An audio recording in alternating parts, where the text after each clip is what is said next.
దేవుడి ముందు దీపారాధన ఎలా చెయ్యాలి, ఏం చేయకూడదు? దీపారాధన చేసేందుకు కొన్ని పద్ధతులున్నాయి. ఎలాగంటే అలా చేయకూడదు. దీపారాధన చేసే ముందు ఒత్తి వేసి తర్వాత నూనె పోస్తుంటారు, కానీ ఇది పద్ధతి కాదు. దీపారాధన చేసేటప్పుడు నూనె పోసి తర్వాత ఒత్తులు వెయ్యాలి. వెండి కుందులు, పంచలోహ కుందులు, ఇత్తడి కుందులు మంచివి. మట్టి కుందులు కూడా ఉపయోగించవచ్చు.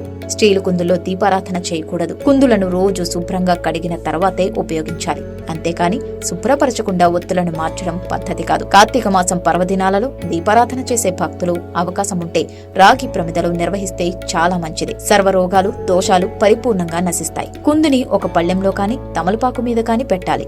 కింద ఆధారం లేకుండా పెట్టకూడదు. దీపారాధన చేసే ముందు పెట్టే కుందుల్లో నూనె 2 ఒత్తులు వేసుకుని సిద్ధంగా ఉండాలి. అగ్గిపుల్లతో నేరుగా ఒత్తులని వెలిగించకూడదు. అందుకు మీరు ముందుగా ఏకహారతిలో కర్పూరం వెలిగించి దానితో కాని లేకపోతే ఒక అడ్డ ఒత్తిని ఏకహారతిలో వేసి వెలిగించి దాని సాయంతో దీపారాధనని చెయ్యాలి. అగరవత్తులు ఏకహారతి, కర్పూర హారతి ఇవ్వాల్సి వచ్చినప్పుడు దీపారాధన నుంచి వెలిగించకూడదు. దీపారాధన చేయగానే దీపానికి 3 చోట్ల కుంకుమ పెట్టి అక్షింతలు వెయ్యాలి. దీపపీఠ భాగం బ్రహ్మతో సమానం. స్తంభం విష్ణు రూపం, ప్రమిద పరమేశ్వరుడని, దీపతైలం నాదం, ఒత్తి అగ్నిదేవుడిగాను భావన ఉంది.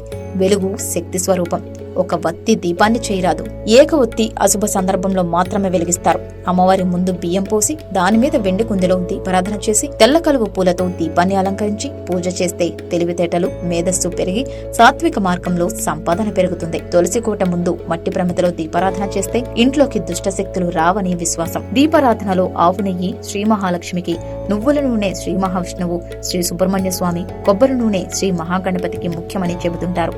అలాగే ఆవు నెయ్యి, విప్ప నూనె, వేప నూనె, ఆముదం, కొబ్బరి నూనెలు పరాశక్తికి చాలా ముఖ్యం. ఆవు నెయ్యి కాని, నువ్వుల నూనె కాని, ఆముదం కాని ఏదో ఒక తైలం శ్రేష్టం. ఎట్టి పరిస్థితుల్లో శనగ నూనె వాడరాదు. మరిన్ని వివరాల కోసం మా ఛానల్ ని లైక్ చేసి సబ్స్క్రైబ్ చేసుకోండి.